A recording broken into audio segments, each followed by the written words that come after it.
Olá, paz do Senhor. Eu sou Miriam, professora de escola dominical da classe de pré-juvenil 11 a 13 anos, junto com meu esposo Renan, da Igreja Metodista, do Retiro Poético. E hoje nós vamos falar sobre um assunto muito importante da apostila de vida cristã, lição 8.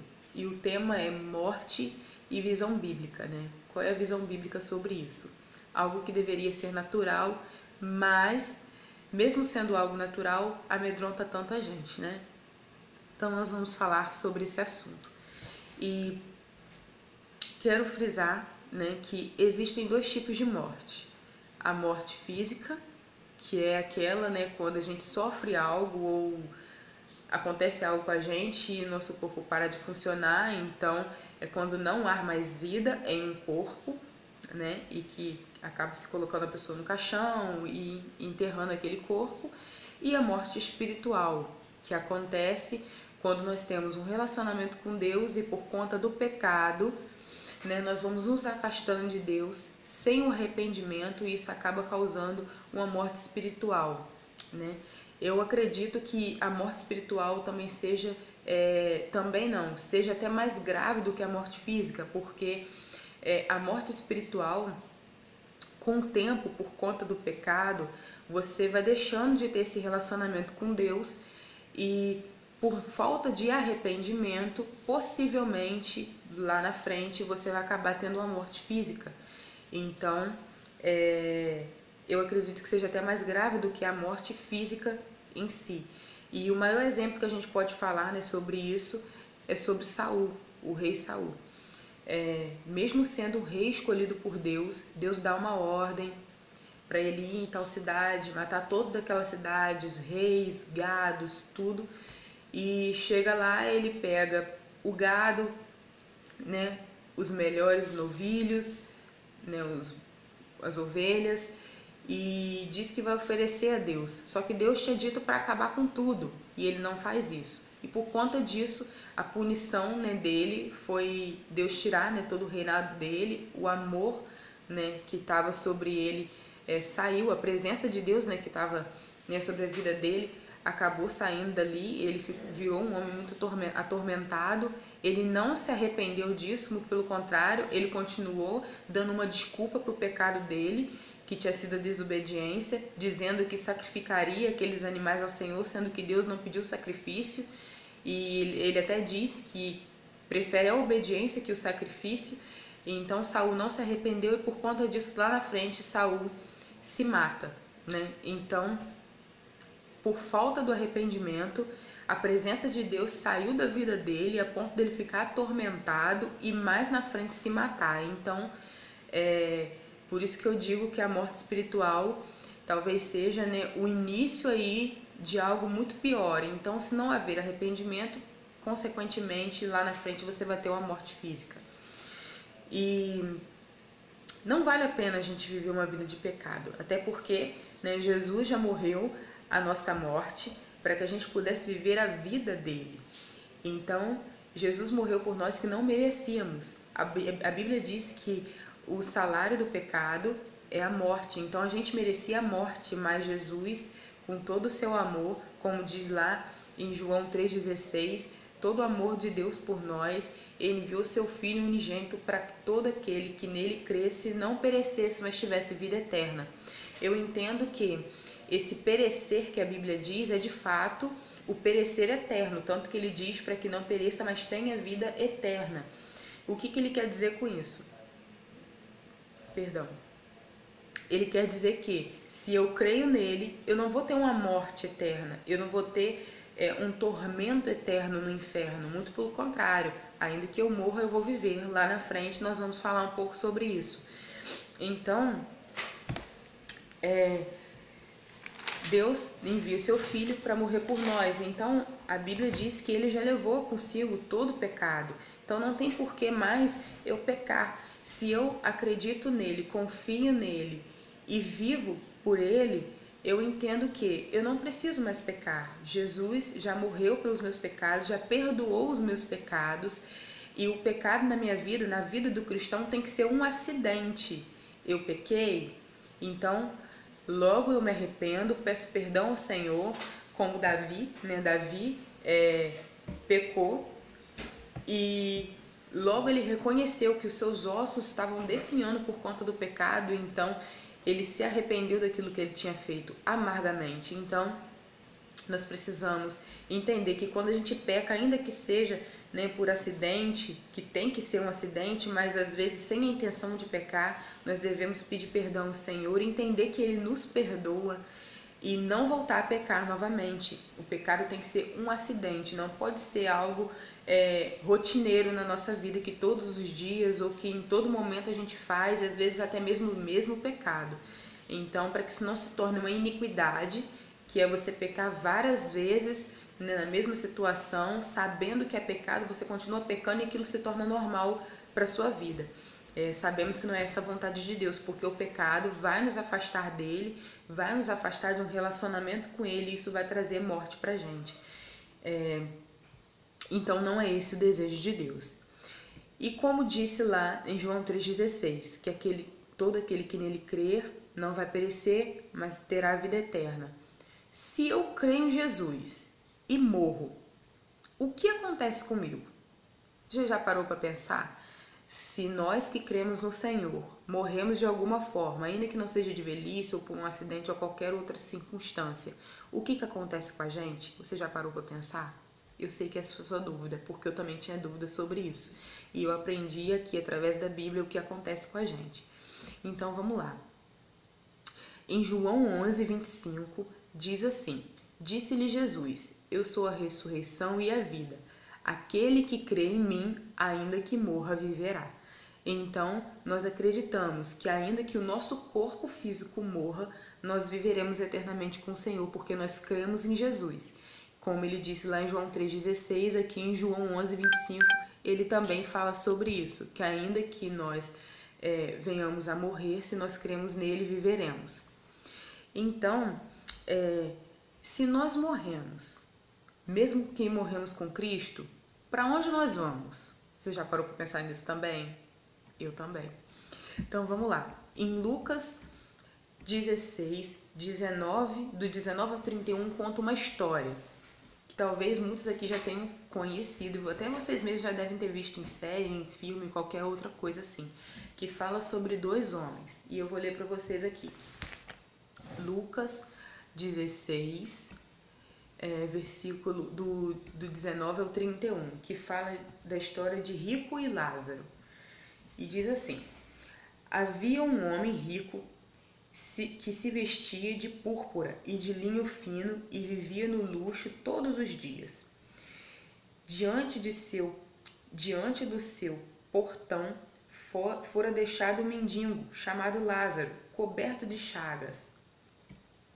Este ansiava comer o que caía da mesa do rico. Até os cães vinham lamber suas feridas.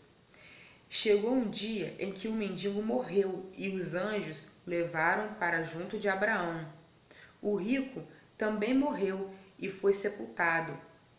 No Hades, onde estava sendo tormentado, ele olhou para cima e viu Abraão de longe, com Lázaro ao seu lado.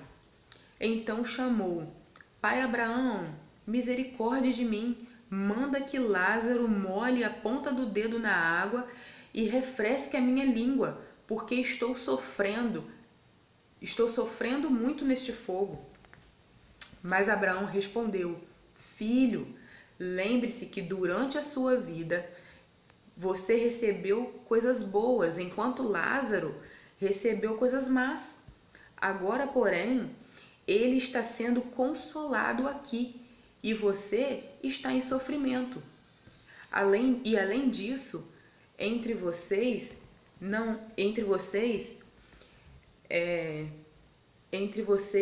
e nós há um grande abismo, de forma que os que desejam passar do nosso lado para o seu ou do seu para o nosso não conseguem.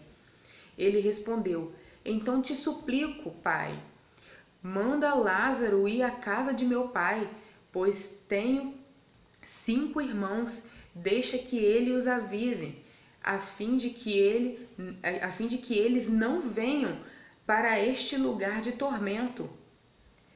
Abraão responde: eles têm Moisés e os profetas, que os ouçam.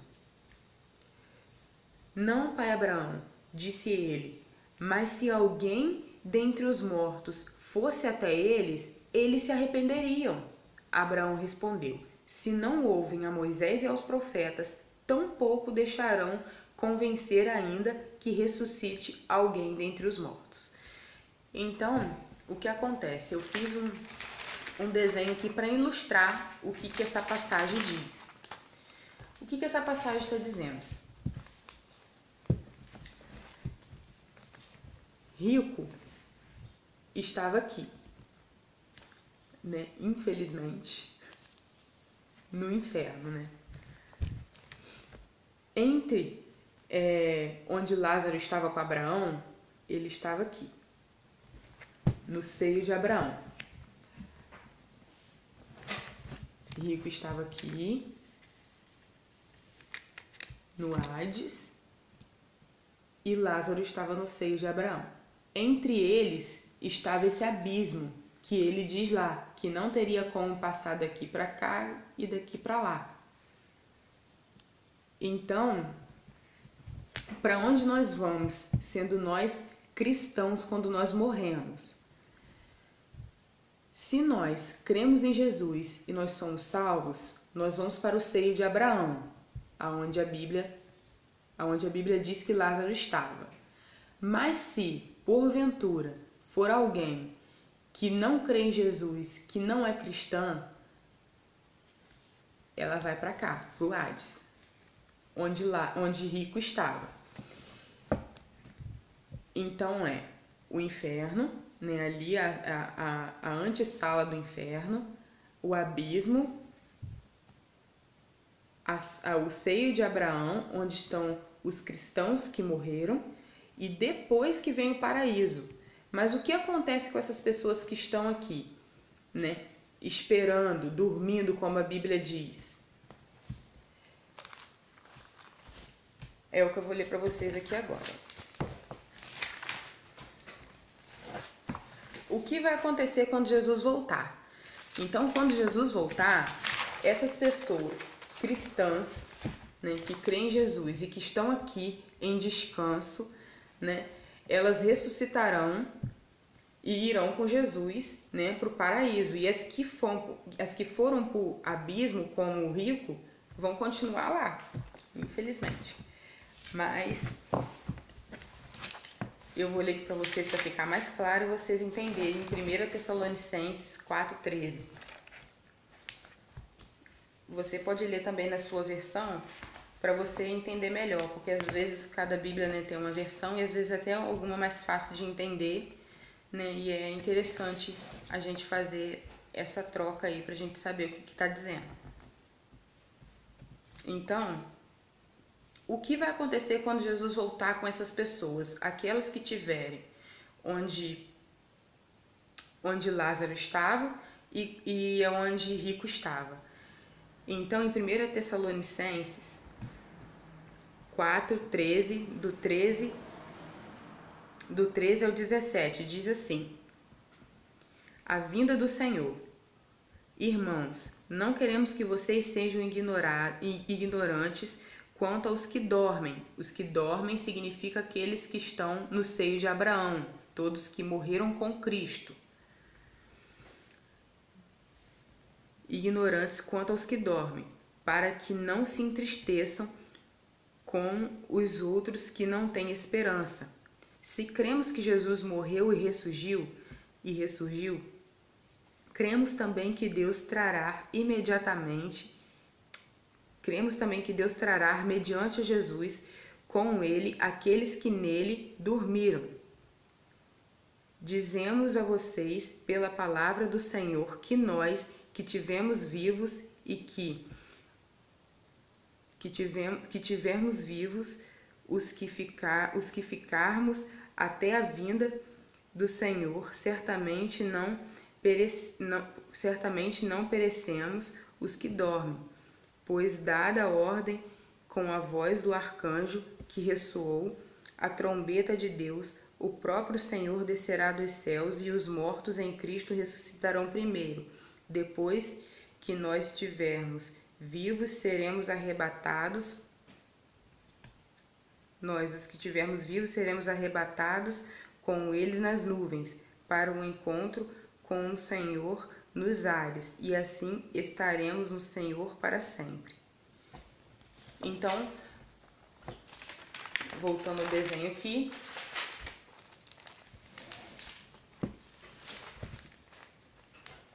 aquele que morre sem crer em Cristo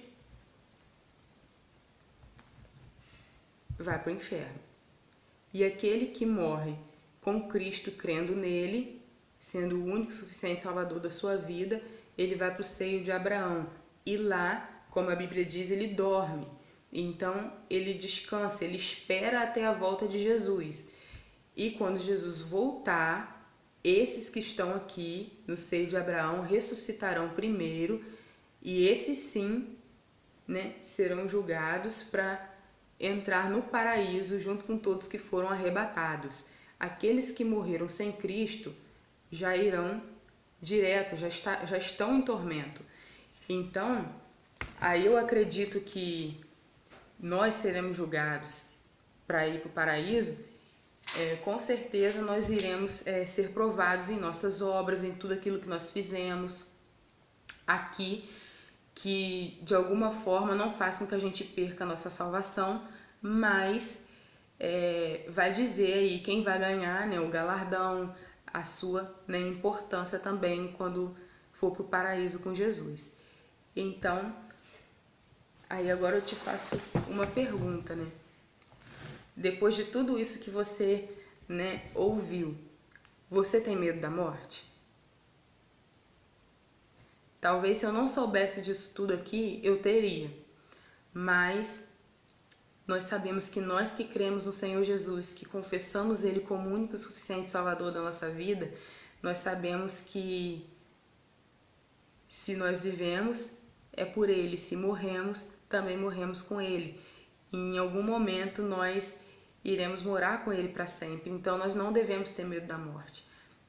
A Bíblia diz, se eu não me engano, em Mateus, tem um versículo que diz para a gente não ter medo daqueles que podem matar a carne, mas sim ter medo daquele que mata a carne, a alma e pode matar até o espírito, que é Deus, né? Às vezes a gente tem medo de tantas coisas que acontecem, né? De um assaltante, de um bandido, que pode matar o nosso corpo físico.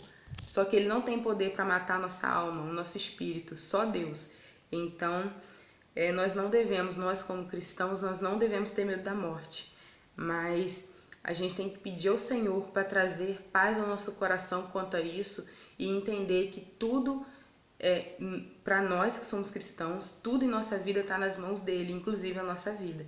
Então, se algo acontecer com a gente ou com a pessoa que a gente ama e por algum motivo ela morrer, nós precisamos entender que essa pessoa, se ela cria no Senhor Jesus, né, ela está com Ele, ela está lá, né, esperando para que o grande dia, né, quando Jesus voltar, ela ressuscite e seja, né, aí suas obras sejam provadas, né, por Deus.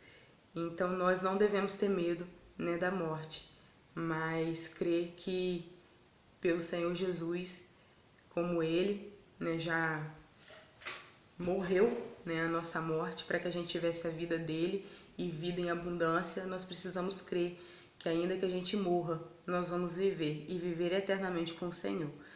Então espero, né, que vocês tenham entendido. Não fique com nenhuma dúvida, pode tirar dúvidas, mande mensagem, não deixe, né,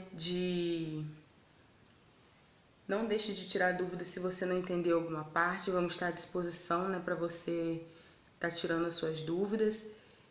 E é isso, espero que vocês tenham entendido, que Deus possa te abençoar e que você tenha paz no seu coração e não tenha medo da morte, porque Jesus, ele já morreu a sua morte para que você pudesse viver a vida eterna.